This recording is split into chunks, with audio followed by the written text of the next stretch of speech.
Hello everyone, it's me. I'm thrilled to be here. I've been asked to do tonight's review, as the other guy is at this moment indisposed. Look at this. He even let me borrow his robe. Isn't he such a nice fellow?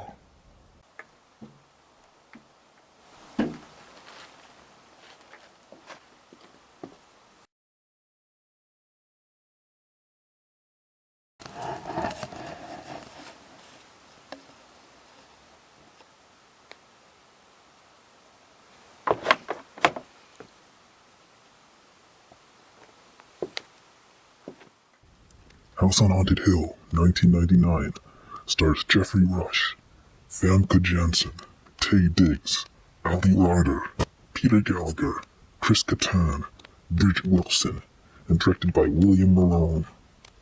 It was released on Blu-ray October 9th, 2018, and runs 93 minutes. We start with a weird, twitchy stop-motion credit sequence, along with a backstory about the house when it used to be an insane asylum.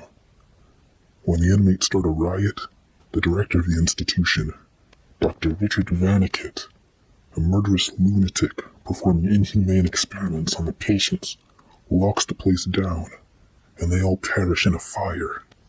Cut to modern day, where Evelyn Price is watching a show on the history of the asylum and wants it to be the location for her birthday party. She calls her husband, Stephen, an amusement park owner with a flair for tricks and gimmicks, to handle the details and send the invitations. When he's making out the guest list, the house changes it and a new group gets invited instead. I've heard things about ghosts moving through electricity, so I suppose that could make sense. Watson Pritchard, who owns the house and renting it to Mr. Price for the party, meets the guests to escort them to the house, though not the people he invited. Mr. Price goes on with the party and offers $1 million to each person surviving the night in the house on Haunted Hill, with the deceased money to be divvied up amongst the survivors, and the possibility of one walking away with $5 million. Mr. Price booby-traps the house in order to scare the guests, with one of his park workers at the controls. But the house has plans of its own, locking them all inside. The reasons for the guests wanting the money is less important than the fact that the place is haunted. And I mean evil, rotted to its very core. The ghosts make a full appearance, and they ain't messing around.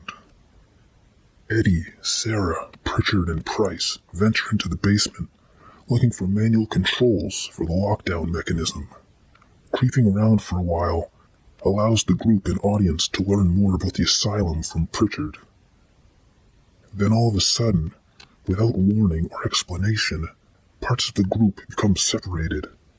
I get the feeling the house did something to make that happen, because they just seem to vanish away from each other.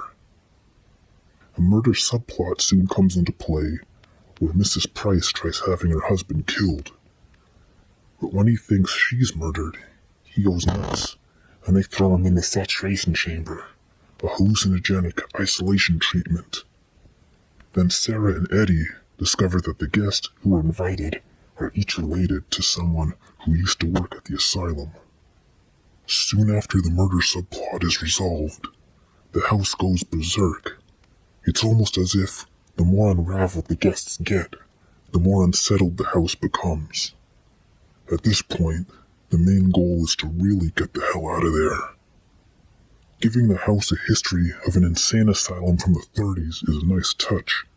It really adds to the atmosphere when the characters are exploring.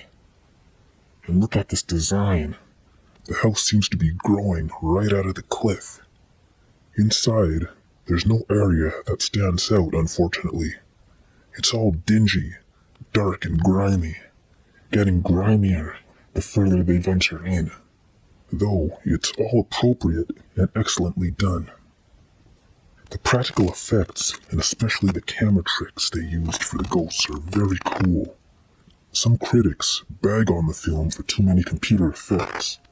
Wrong. 99.8% of all the effects are in-camera, composite, practical, and even matte background paintings. There are only 2 short instances of computer effects in the entire film, and they flashed the film stock with low levels of light before shooting to reduce the overall look of color saturation and contrast, making the picture look less sharp and older than it should, almost like a classic Technicolor. The ghosts are genuinely creepy, even more so with that vintage asylum history and aesthetic.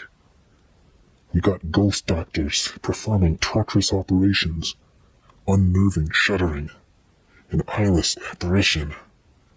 One in circus gear, bouncing a ball like a madman, a giant mouth eating a hallway, corrosive shadows, among others.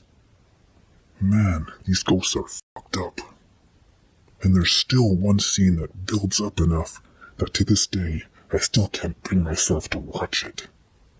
The disdain between the Price couple returns, as well as the witty back and forth arguing scenes. Geoffrey Rush has a great Vincent Price vibe about him. He acts cool, just like Frederick in the original, and doesn't believe the house is haunted until he sees it with his own eyes. And of course, you can't overlook that the character is even named Price. I love it. Chris Kattan as Watson Pritchard offers some comedic relief while divulging certain bits of history about the house. Don Davis, of Matrix trilogy fame, composed the music and created an amazing horror soundtrack, bringing back the old-time, out-of-favor pipe organs to fit the vintage setting of the house, or at least synthesized organs and instruments, as well as a choir. There's one Marilyn Manson song in the movie, though it's not on the soundtrack. The amount of creativity involved with the camera effects, sound effects, and music keeps House on Haunted Hill remaining to this day my favorite horror film. And thanks to Shout Factory, it's great to finally see it on Blu-ray. Hey, thanks for watching. If you'd like to help grow his channel, consider subscribing, liking the video, and leaving a comment. And with that, bye for now. Take care, peace out, and cut.